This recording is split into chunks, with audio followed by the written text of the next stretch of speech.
ஒப்பந்தத்தில் என்ன சொல்லப்பட்டிருக்கோ இருங்க, ஒப்பந்தத்தில் என்ன சொல்லப்பட்டிருக்கோ அதை நடைமுறைப்படுத்த நம்ம ரெண்டு பேருடைய வேலையை தவிர கோரிக்கை வைக்கிறீங்க, ஏற்றுக்கொள்வது ஏற்றுக்கொள்ளாத அவருடைய விருப்பம், அவ்வளவுதான்.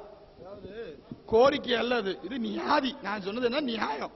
ஒரு தலைப்பு ஒருத்தர் பேசி முடிச்சிட்டாரு, இன்னொரு தலைப்பு இன்னொருத்தர் பேசுங்கன்னு சொல்றோம். அது வந்து கோரிக்கையா சொல்லக்கூடாது, ஒரு பொதுவான ஒரு விஷயம். அது இதுக்கு இவ்வளவு தர்க்கமே தேவையில்லை. அப்ப நான் ஆரம்பத்தில் பேசி முடிவு இருங்க இருங்க நீங்க அமைதியா இருங்க, இப்ப பேசி முடிச்சிருவோம்.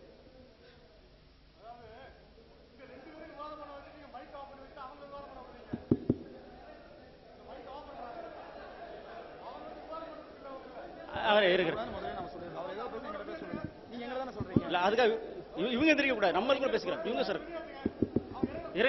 நீங்க அங்க பேசக்கூடாது முதல்ல உங்களை சொல்லிருக்கு. அவங்க ஏதாவது பேசணும், நம்மகிட்ட பேசணும் சொல்லிருக்கு. உங்களோட கருத்து இங்க சொல்லலாம், உங்களுடைய கருத்து இங்க சொல்ல நீங்க தான் சொல்லியிருக்கீங்க, நான் சொல்லல. நீங்க தான் இங்க சொல்லணும். உங்களுடைய நீங்க தான் சொன்னீங்க கொஞ்ச நேரத்துக்கு முன்னாடி. நான் ஆஃப் பண்ண சொல்லல, யாரும் ஆஃப் பண்ண சொல்லல. உங்களுடைய கருத்து நீங்க எது பேசுறதாலும் இங்க சொல்லுங்க, அவங்க பேசட்டும். ஏங்க மைக் ஆஃப்.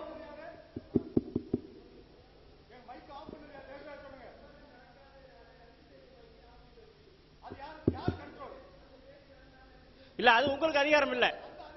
இல்ல நாங்க ரெண்டு பேரும் பாத்துக்கிறோம் பாய். இல்ல இல்ல இல்ல உங்களுக்கு அந்த அதிகாரம் கொடுக்கப்படல பாய். இல்ல உங்களுக்கு அந்த அதிகாரம் கொடுக்கப்படல. இப்போ சுன்ன ஜமாத் தரப்புல இருந்து யாரும் பேசுறது இல்ல, அவங்க பேசாம தான் இருக்காங்க. உங்க தரப்புல தான் நீங்க பேச்சு வருது. நடுவர்கள் நாங்க ரெண்டு தரப்பு, நாங்க ரெண்டு பேரும் பேசிக்கிறோம். உங்க கருத்து நீங்க தான் சொல்லணும். நீங்க மக்களை பார்த்து சொல்றதுக்கு உங்களுக்கு அதிகாரம் இப்ப கிடையாது. உங்களுக்கு பயான் செய்ய வந்து டைம் ஒதுக்குவாங்க, அந்த டைம்ல நீங்க பேசலாம், நாங்க யாரும் குறுக்கிட மாட்டோம். உங்களுக்கு 10 நிமிஷம் டைம் ஒதுக்கும் போது நீங்க என்ன வேணாலும் பேசலாம், அப்ப நாங்க குறுக்கிட மாட்டோம். இப்ப நீங்க பேச நாங்க கண்டிப்பா குறுக்கிடுவோம். நீங்க உங்களுடைய கருத்தை நீங்க இப்ப இங்க தான் சொல்லணும், எங்கிட்ட சொல்லவே கூடாது. உங்க கருத்து எதுவாக இருந்தாலும் நீங்க உங்க நடுவர்கிட்ட சொல்லுங்க. எங்களுடைய நபர்கள் எங்கள்கிட்ட தான் கருத்து சொல்றாங்க, அவங்க மைக்ல பேசுறது இல்ல. அது நீங்க முதல்ல புரிஞ்சுக்கணும். அவங்க மைக்ல பேச இவர்கள் பேசாவிட்டாலும் அங்க 10 பேர் எந்திரிக்கிறாங்க, அது ஒரு மிகப்பெரிய ஒழுங்கினம். இவர்கள் பேசுறதுக்கு அனுமதி இருக்கு.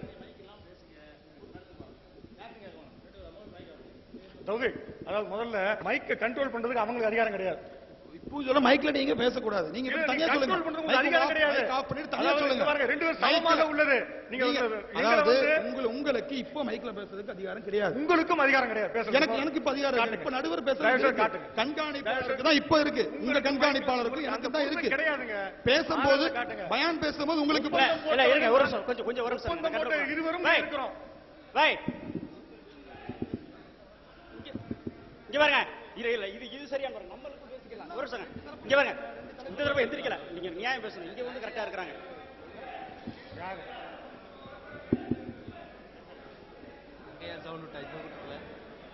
அதாவது இங்க பாருங்க, முதல்ல அவங்களை வெளியேற்றுங்க. சரி இல்ல கொஞ்சம் இருங்க, அவங்களை வெளியேற்றுங்க.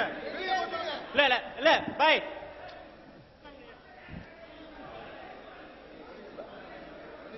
பாய் சகோதரன், நீங்க பேசுறதுனால தான் போல வம்பு வருது. எங்களுக்கு பேச தெரியாதா? எங்களுக்கு பேச தெரியாதா? நாங்க ஊமைகளா? நாங்க எங்க அணி நடுவர் பேசிட்டாங்க, சும்மா இருக்கிறோம். நீங்க மணிக்கணக்கில் பேசுவீங்க, யாருமே கேட்க கூடாது. இழிச்ச வயன்களா நாங்க? நீங்க வந்து பிரச்சனை ஆரம்பிச்சிருச்சு. பிரச்சனையை தொடக்கிறதே நீங்க. நடுவர்கிட்ட சொல்லுங்க, எந்த விதமான பேசிக்கிட்டே இருந்தா எந்த பிரச்சனையும் இல்ல.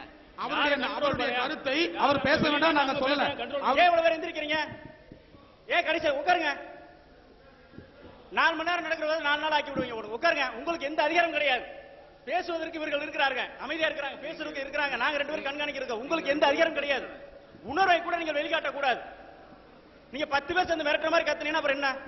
அது ரெண்டு தரப்புலயும் நடக்குது. தயவு செஞ்சு 2 பேர் பேசாதீங்க, நான் முதல்ல சொல்லியாச்சு. 2 தரப்புலயும் யாரும் எந்திரிக்க வேண்டாம், யாரும் பேச வேண்டாம். இதுக்கு தர்க்கம் வர காரணம் அவர் பேசுறதுதான். எந்த விதமான தர்க்கம் தேவையில்லை. இப்பதுல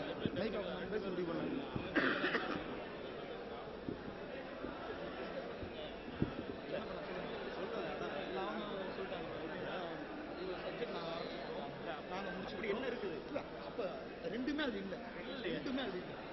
அதாவது முதல்ல வந்து பாஸ்போர்ட் அவங்க தான் தொடர்ச்சி எல்லாம் பேசுவோம். எப்படி இல்ல அப்படி அதெல்லாம் பொறுத்து இல்லைன்னா அதெல்லாம் கொடுக்கணும். ரெண்டாவது இது சொல்லக்கூடிய ரெண்டாவது காரணம் சொல்லக்கூடிய அப்படி விளங்கி இருக்கிறீங்க.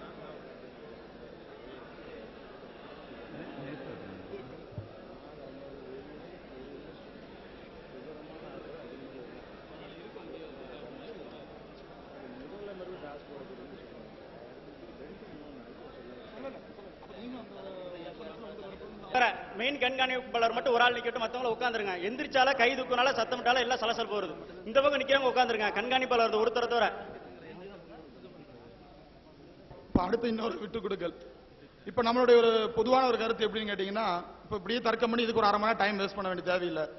இப்போ ரெண்டாவது டாஸ்க் போடணுங்கிறது ஒப்பந்தத்தில் கிடையாது. ஆக்சுவலா அந்த ஒப்பந்தத்தில் அது போட கிடையாது. இப்போ நம்ம என்ன சொன்னோம்னா, முதல்ல நாங்க ஒரு சப்ஜெக்ட் தொடங்கி இருக்கிறோம், அது முடிச்சு வச்சிருக்கோம், நீங்க ரெண்டாவது சப்ஜெக்ட் தொடங்குங்க, மூணாவது சப்ஜெக்ட் நாங்க தொடங்கலாம், நாலாவது சப்ஜெக்ட் நீங்க தொடங்கினா ஆளுக்கு ஈக்குவல் 2 தலைப்புல முடிச்சிடலாம். அது ஒரு நியாயமா சொன்னோம், அதை அவங்க ஏத்துக்கல. இப்ப நம்மளுடைய இன்னொரு கோரிக்கைன்னா ஒவ்வொரு தலைப்புக்கு டாஸ்க் போடலாம், வேற என்ன பண்ண முடியும்? இதுக்கு முடிவு கிடைக்கும், அதான வழி கிடைக்கும். டாஸ்க் போட்டுட்டு அந்த டாஸ்க்ல வின் பண்றவங்க சொல்றதை ஏத்துக்கிட்டு போயிட்டே இருக்கலாம். அதுக்கு தர்க்கம் நாங்க இல்ல. அதாவது நாங்க ஃபர்ஸ்ட் ஒரு கோரிக்கை வச்சோம், அதை ஏத்துக்கல, அதனால இப்ப இதுக்கு நாங்க வர தயார். ஒவ்வொரு தலைப்புக்கு டாக்ஸ் போடலாம், நீ வேற ஒவ்வொரு தலைப்புக்கு டாக்ஸ் போட்டு அது டாக்ஸ் வின் பண்ணிட்டு பண்ணிக்கலாம்.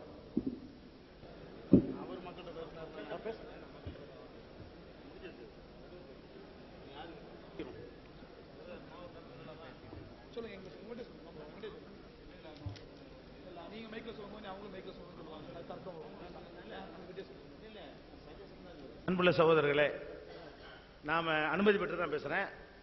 நாம ஒப்பந்தம் எழுதுறது ஒவ்வொரு வார்த்தையும் அப்படி நிறைவேற்றுவதற்கு தான்.